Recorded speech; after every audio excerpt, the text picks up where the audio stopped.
사도행전 2장 46절 47절 말씀을 우리 찾아서 함께 읽겠습니다. 날마다 마음을 같이하여 성전에 모이기를 힘쓰고 집에서 떡을 떼며 기쁨과 순전한 마음으로 음식을 먹고 하나님을 찬미하며 또 온 백성에게 칭송을 받으니 주께서 구원받는 사람을 날마다 더하게 하시니라. 아멘.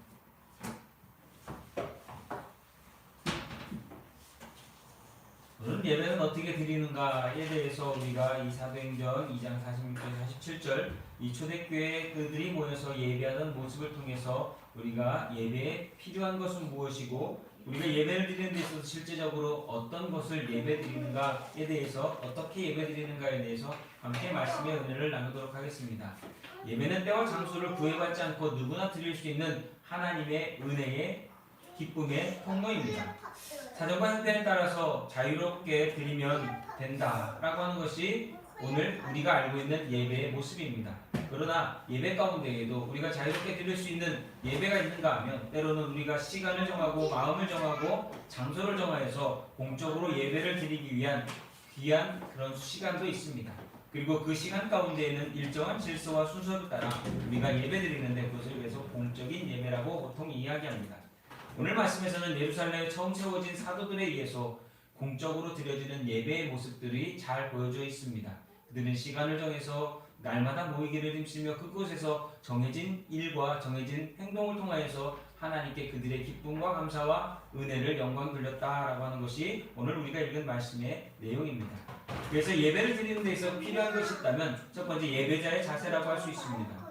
예배자의 자세라고 하는 것은 예배를 드리는 데 있어서 어떤 것들을 하느냐가 중요한 것이 아니라 예배를 드리는 사람의 마음과 태도와 행동이 어떠냐가 더 중요하다라고 하는 것을 우리에게 보여줍니다. 그래서 예배를 드리는 사람들이 어떠한 마음으로 예배 드리느냐, 어떠한 마음을 가지고서 하나님 앞에 오늘도 섰느냐가 더 중요하다는 겁니다. 예배를 인도하는 자나 예배에 참석하여 함께 하나님께 찬송하고 예배 드리는 그 모든 자들이 이 동일한 마음을 가지고서 하나님을 예배할 때 그 예배가 정말로 하나님께 드려지는 예배가 될 수 있다라고 하는 겁니다. 그래서 예배라고 하는 것은 겸손함과 여호와를 경외함이 있어야 된다라고 하는 겁니다. 예배는 하나님께 드리는 것입니다.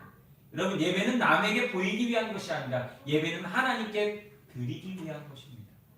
오늘날의 많은 예배를 보면 예배를 하나님께 드리는 것이 아니라 주변에 있는 다른 사람들에게 보이기 위하여 예배를 할 때가 많습니다.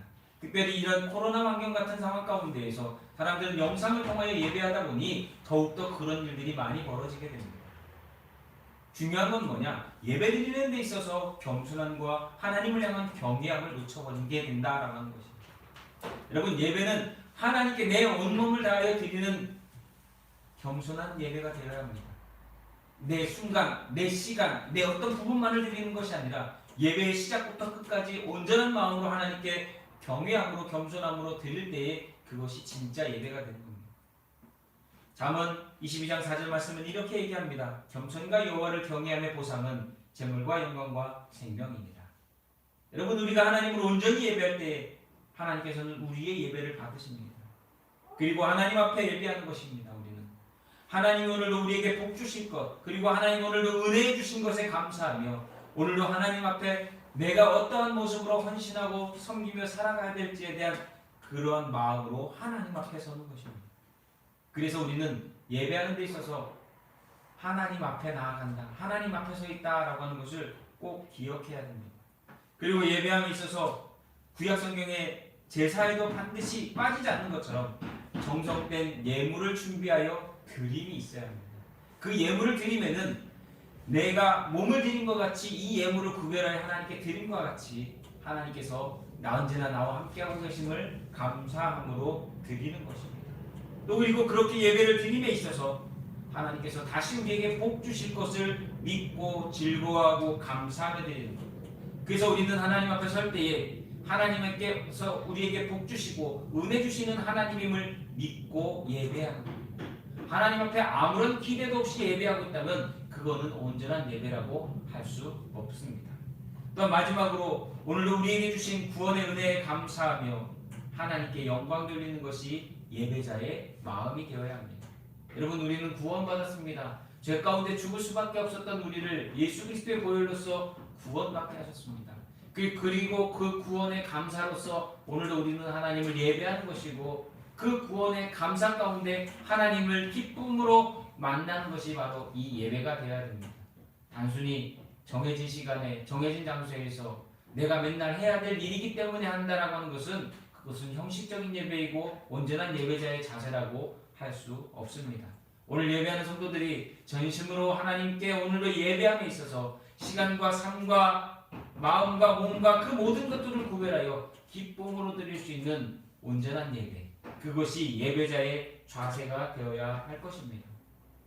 여러분, 우리는 이 예배자의 자세를 다시 한번 생각해 보아야 합니다. 많은 사람들이 예배는 하지만 그 예배 시간을 그냥 시간을 보낼 때가 참 많이 있습니다. 예배를 인도하는 자나 예배 가운데 참여한 자나 모든 성도들 한 사람 한 사람이 해야 되니까, 이미 정해져 있는 시간이니까 그렇게 시간을 때울 때가 너무나 많다라고 하는 것입니다. 여러분, 요즘 보십시오. 예배드리면서 핸드폰 하는 사람들 참 많습니다. 예배드리면서 다른 것 하는 사람들 참 많습니다. 예배드리면서 예배에 집중하는 것이 아니라, 하나님께 집중하는 것이 아니라 다른 일로 분주하고 다른 일에 정신이 팔려서 예배하고 있다는, 그것은 단순히 그 자리에 앉아있는 것뿐이지 하나님께 온전한 예배를 드린다라고 말할 수 없습니다. 그래서 한동안 우리가 그런 캠페인을 하지 않았습니까? 예배 시간에는 핸드폰을 꺼두셔도 좋습니다. 여러분, 예배 한 시간, 하나님을 향하여 드리는 그 예배 시간, 그 잠깐이 여러분 인생을 바꾸지 않습니다. 물론 중요한 일이 있을 수도 있지만 대부분의 많은 사람들은 그렇지 않습니다. 그런데 대부분 요즘 들어서는 핸드폰 전화가 오면 예배드리다 말고도 전화 받으러 나가고, 뭐하다 말고도 문자 보내고, 뭐하다 말고도 거기에 마음과 정신이 팔려있을 때가 너무나 많다라고 하는 것입니다. 그건 온전한 예배자의 자세가 아닙니다. 그 사람은 하나님을 온전히 경외하는 것이 아닙니다. 그 사람이 아무리 목회자든 장로든 권사든 집사든 평신도든 그 누구든지 간에 하나님을 예배하는 데 있어서 집중하지 못하고 하나님께 예배하지 못한다면 그것은 온전한 예배가 될 수 없다라고 하는 겁니다. 여러분, 우리는 예배자로서 우리의 예배의 자세를 다시 한번 심각하게 생각하며 변해야 될 줄로 믿습니다. 우리가 맨날 찬송 부르지 않습니까? 찬양하지 않습니까? 나는 하나님을 예배하는 예배자입니다. 내가 서 있는 이곳에서 나는 하나님을 예배합니다. 내 영혼 거룩한 은혜를 향하여, 내 마음 완전한 하나님을 향하여 이곳에서 바로 이 시간 하나님을 예배합니다. 아무리 이렇게 찬양을 불러도 내 마음이 그 시간 하나님을 만나는 데 있어서 흐트러진다면 그 예배를 하나님이 받으시는 예배라고 어떻게 말할 수 있겠습니까? 여러분, 우리는 정말 심각한 병에 걸려 있습니다. 예배하는 이 시간만큼은 하나님께 집중하시고 하나님을 만나기를 소원하며 하나님께만 여러분의 마음과 정성을 돌려드릴 수 있는, 올려드릴 수 있는, 바칠 수 있는 믿음의 성도들이 되시기를 예수님의 이름으로 부탁을 드립니다. 그리고 예배 가운데는 여러 가지 요소들이 있습니다. 예배라고 하는 것에는 뭐 설교도 있고, 찬송도 있고, 기도도 있고, 봉헌도 있고, 축복기도도 있고, 또 예배 후에 교제도 있고, 예배 가운데 성례전이라고 하는 성찬식과 세례식을 거행하기도 합니다. 그런데 이런 여러 가지 요소들이 있지만 요즘 들어와서는 어떤 한 부분에만 치우칠 때가 너무나 많이 있습니다. 목사님들 같은 경우는 설교에 엄청 많은 비중을 둡니다. 앞에 예배에 많은 순서들도 있지만 목사님들께서는 본인들이 준비한 그 말씀을 대언한다라고 하는 그 설교에 많은 집중을 할 때가 있습니다. 예, 맞습니다. 설교라고 하는 것은 하나님의 말씀을 선포하고 그 하나님의 말씀을 성도들에게 하나님께서 주시는 메시지를 가지고서 잘 설명하는 것입니다. 그리고 나머지 성도들의 마음을 감동하고 성도들의 생각을 변화시키는 것은 성령의 일하심입니다. 그래서 설교는 물론 중요합니다. 말씀은 들음에서, 믿음은 들음에서 나고 그 믿음의 들음은 하나님의 말씀으로 말미암은 것 맞습니다. 근데 그 말씀을 듣고 변화되어지는 이 부분이 예배의 전부는 아니라고 하는 겁니다. 기도하는 중에 하나님이 감동을 주실 수도 있고, 찬송하는 중에 하나님께서 마음을 뜨겁게 하실 수도 있고, 이 모든 것들은 성령의 역사라고 하는 것입니다. 그래서 말씀만이 중요한 것이 아니라, 설교만이 중요한 것이 아니라 예배는 처음부터 끝까지 중요하다는 거예요. 우리가 그것을 놓치는 순간에 어떤 한 부분만을 예배로 착각할 때, 어떤 한 부분만을 중요하다고 착각할 때가 있습니다. 예전에 성가대를 해보면 성가대 하는 사람들은 자신들이 준비한 성가곡 부르는 것을 너무나 중요한 포인트, 그 예배의 가장 중심에 놓을 때가 많습니다. 왜요? 열심히 연습했고 그것을 부르기 위해서 본인들이 그 자리에 있습니다. 중요한 건 무엇인지 아십니까? 그 성가대가 그 찬송을 준비하여서 하나님께 영광을 돌리고 성도들에게 감동을 끼치고 난 다음에 그 뒤부터는 풀어진다는 거예요.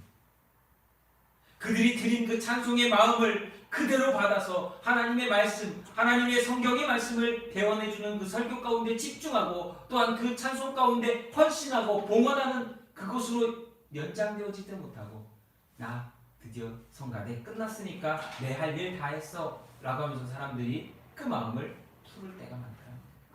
놓아버릴 때가 많다라고 하는 것입니다. 여러분, 예배에는 여러 가지 요소들이 있지만 제가 드리고 싶은 건 이것입니다. 예배는 처음부터 끝까지 하나님께만 드리는 것이다. 예배는 처음부터 끝까지 모든 것들이 다 하나님께 드리는 것이 되어야 한다는 거예요. 거기에 봉헌도 있는 것이고 거기에 기도도 있는 것이고 거기에 찬송도 있는 것이고 그 가운데 어떤 절기를 맞이해서 성례전으로 세례식이나 아니면 성찬식을 거행할 때에 그 모든 것들은 하나님께 집중하는, 더욱더 하나님께 드리는 그 순서가 되어야 한다는 거예요. 많은 사람들이 인색합니다. 하나님께 봉헌을 하는 데 있어서, 하나님께 헌신을 하는 데 있어서, 하나님께 물질을 드림에 있어서 인색할 때가 있습니다. 왜요? 다 중요하지만 나는 거기서만큼은 조금 뒤로 한 걸음 물러서고 싶어 라고 하는 마음을 갖는 성도들이 있기 때문입니다. 다 멀쩡한 예배를 드리다가도 봉헌 시간 되면 일부러 잠깐 어디에 나갔다 오는 사람들도 있어요. 왜요? 물질이 아깝습니까?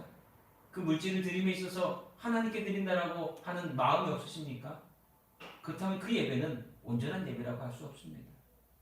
찬송을 부름도 마찬가지입니다. 찬송을 부름에 있어서 뜨거움과 감동과 하나님을 향한 간절한 고백으로 드리는 찬송이 되지 못하고 나는 노래를 잘못해서 그냥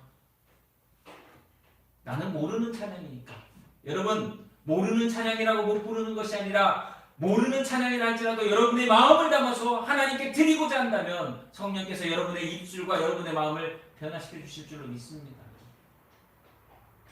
예배하는 데 있어서는 여러분들이 제한을 두지 마세요. 하나님을 예배하는 데 있어서 여러분의 생각으로 하나님의 예배를, 하나님을 향한 예배를 움츠러들지 않게 하셔야 합니다. 그것이 진짜 예배이고 그것이 하나님이 받으시는 기쁨의 예배가 되기 때문입니다. 다윗을 보십시오. 다윗은 어떤 사람이었습니까? 법궤가 잃어버렸다 돌아온 그 법궤를 보면서 하나님을 높이는 데 있어서 바지가 내려가는지도 모르고 정말 기쁨과 감사로 하나님을 찬양하고 하나님을 높이고 하나님을 경배합니다. 왕이 체면이 있지 바지가 내려간다고요? 여러분, 다윗에게 그게 중요한 게 아닙니다. 지금 하나님의 말씀을 잃어버렸던 그 법궤를 찾아 돌아오는 그 기쁨으로 하나님을 예배하는, 그리고 앞으로 되어질 그 일들을 기뻐하며 하나님께 영광 돌리는 데 있어서 부끄럽지 않았던 것입니다. 여러분, 언제 부끄러운지 아십니까? 하나님께서 만드셨던 아담과 하와가 범죄한 후에 부끄러움을 알고 그들이 벗었음을 알고 나무 뒤에 숨었다라고 성경은 얘기하고 있습니다. 하나님 앞에 부끄러울 것이 없습니다. 하나님이 우리를 통해 역사하실 때, 성령께서 우리의 마음 가운데 역사하시며 감동을 주실 때에 우리는 기쁨과 온전한 예배를 드릴 수 있음을 다시 한번 믿으시기 바랍니다. 사랑하는 성도 여러분, 요즘같이 어려운 때에 여러분 영상으로 예배드리고 또한 흩어져서 예배드리는, 마음을 하나로 모아서 예배드릴 수 없는 이 때에 우리는 그래서 더욱 집중해서 하나님을 만나기를 소망하고 힘써야 합니다.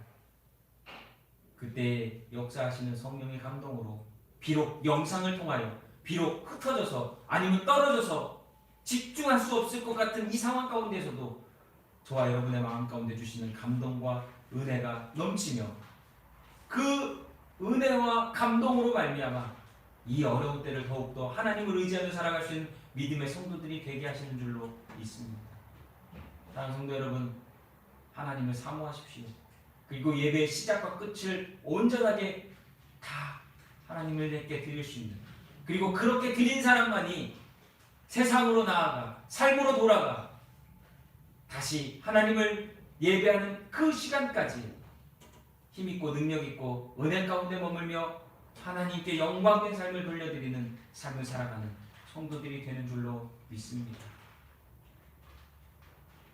여러분의 삶 가운데 이러한 예배자로서 하나님을 날마다 만나며 영광 돌리는 성도들이 되시기를 예수님의 이름으로 축원합니다. 기도하겠습니다. 사랑과 은혜가 많으신 하나님, 오늘도 우리가 온전한 예배자로 서길 원합니다. 처음부터 마지막까지 성령의 감동에 이끌려 정말 순전한 마음으로, 온전한 마음으로 하나님을 예배하는 예배자가 되게 하시고, 그 속에서 주님이 주시는 기쁨과 감동과 은혜가 넘쳐나는 성도의 삶이 되도록 축복하여 주시옵소서. 이제는 우리를 죄 가운데서 구원해 주신 우리 구주 예수 그리스도의 은혜와 아버지 하나님의 크고 넓고 영원하신 사랑과 성령의 충만케 하시며 역사하시는 놀라운 은혜가 오늘도 예배하며 날마다 하나님 앞에 서기를 소망하는 성도들 머리머리 위에, 또한 감동 가운데 날마다 하나님을 예배하기를 간절히 바라고 소원하는 모든 성도들 위에, 우리 빛교회 성도들과 또한 가정과 자녀들 위해 이제로부터 영원토록 함께하여 주시기를 우리 구주 예수 그리스도 이름으로 간절히 축원하옵나이다. 아멘.